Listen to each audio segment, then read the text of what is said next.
ಯೋಜನೆ ಆಧಾರಿತ ಕಲಿಕಾ ಚಟುವಟಿಕೆಗಳು. ತರಗತಿ 6 ಗಣಿತ. ಅಧ್ಯಾಯ 3 ಅವಿಭಾಜ್ಯ ನಿಯಮ. ಚಟುವಟಿಕೆ 2 ಶಾಲಾ ಪ್ರಾರ್ಥನಾ ಸಾಲು. ಇದರ ಮುಖಾಂತರ ಅಪವರ್ತನ ಮತ್ತು ಅಪವರ್ತಿಗಳನ್ನ ಹೇಗೆ ಮಕ್ಕಳಿಗೆ ನಾವು ಮನದಟ್ಟು ಮಾಡಿಸಬಹುದು ಅಂತ ಹೇಳಿ ನೋಡೋಣ. ಬೇಕಾಗುವ ಸಾಮಗ್ರಿಗಳು A4 ಹಾಳೆಗಳು, ಪೆನ್ನು, ಅಳತೆಪಟ್ಟಿ ಇತ್ಯಾದಿ.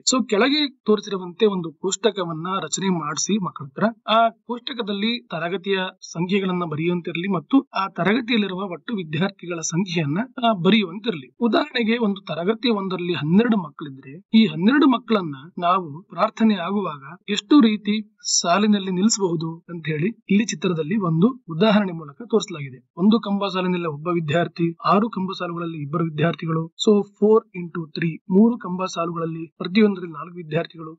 3 into 4 ಕಂಬ ಸಾಲುಗಳು ಪ್ರತಿಯೊಂದರಲ್ಲಿ 3 ವಿದ್ಯಾರ್ಥಿಗಳು. 12 ಈ ಎಲ್ಲಾ ಒಂದು ಅರೇಂಜ್ಮೆಂಟ್ಸ್ ಅಲ್ಲಿ ನಾವು ಪ್ರಾರ್ಥನೆಗಾಗಿ ನಿಲ್ಲಿಸಬಹುದಾಗಿದೆ. ಈ ಎಲ್ಲಾ ಸಂಖ್ಯೆಗಳು ನಮ್ಗೆ ಏನ್ ಹೇಳ್ತೇವೆ ಅಂತಂದ್ರೆ 12ರ ಫ್ಯಾಕ್ಟರ್ಸ್ ಅನ್ನ ನಮಗೆ ಇಲ್ಲಿ ಹೇಳ್ತವೆ. ಇದೇ ರೀತಿಯಾಗಿ ನಾವು ಬೇರೆ ಬೇರೆ ತರಗತಿಯಲ್ಲಿರುವ ವಿದ್ಯಾರ್ಥಿಗಳ ಸಂಖ್ಯೆಯನ್ನ ಬರೆದುಕೊಂಡು ಇದೇ ಮಾದರಿಯಲ್ಲಿ ಪ್ರಾರ್ಥನೆಯ ಅಡ್ಡ ಸಾಲುಗಳು ಮತ್ತು ಕಂಬ ಸಾಲುಗಳನ್ನ ಡಿಸೈನ್ ಮಾಡಲಿಕ್ಕೆ ನಾವು ವಿದ್ಯಾರ್ಥಿಗಳಿಗೆ ಹೇಳಬಹುದು ಮತ್ತು ಇದು ಒಂದು ಇಂಟ್ರೆಸ್ಟಿಂಗ್ ಆದ ಚಟುವಟಿಕೆನು ವಿದ್ಯಾರ್ಥಿಗಳಿಗೆ ಆಗುತ್ತೆ.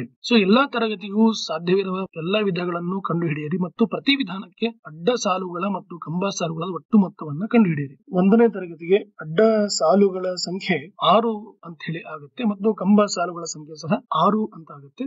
2ನೇ ತರಗತಿಯಿಂದ ಇದೇ ಮಾದರಿಯಲ್ಲಿ ಬೇರೆ ತರಗತಿಗಳಲ್ಲಿರುವ ಒಟ್ಟು ಅಡ್ಡ ಸಾಲುಗಳ ಸಂಖ್ಯೆ ಮತ್ತು ಒಟ್ಟು ಕಂಬ ಸಾಲುಗಳ ಸಂಖ್ಯೆಯನ್ನ ಮಕ್ಕಳ ಹತ್ರ ನೀವು ಕಂಡು ಹಿಡಿಸಬಹುದು. ಈಗ ಪ್ರತಿ ತರಗತಿಗೂ ಅಡ್ಡ ಸಾಲುಗಳ ಮತ್ತು ಕಂಬ ಸಾಲುಗಳ ಮೊತ್ತವು ಯಾವಾಗ ಅತಿ ಕನಿಷ್ಠ ಮತ್ತು ಅತಿ ಗರಿಷ್ಠವಾಗಿರುತ್ತೆ ಅಂತ ಬಂದಾಗ ಸಂಖ್ಯೆಯು ಅವಿಭಾಜ್ಯವಾಗಿದ್ದರೆ ಅಡ್ಡ ಸಾಲುಗಳ ಮತ್ತು ಕಂಬ ಸಾಲುಗಳ ಸಂಖ್ಯೆ ಕಡಿಮೆ ಇರುತ್ತದೆ ಅಂತ ನಾವಿಲ್ಲಿ ಹೇಳಬಹುದು. ಅದೇ ಸಂಖ್ಯೆಯು ಒಂದು ಸಂಯುಕ್ತ ಸಂಖ್ಯೆಯಾಗಿದ್ದರೆ ಅಡ್ಡ ಸಾಲುಗಳ ಮತ್ತು ಕಂಬ ಸಾಲುಗಳ ಸಂಖ್ಯೆ ಹೆಚ್ಚಾಗಿರುತ್ತದೆ ಅಂತ ಹೇಳಿ ನಾವು ಇಲ್ಲಿ ಹೇಳಬಹುದು.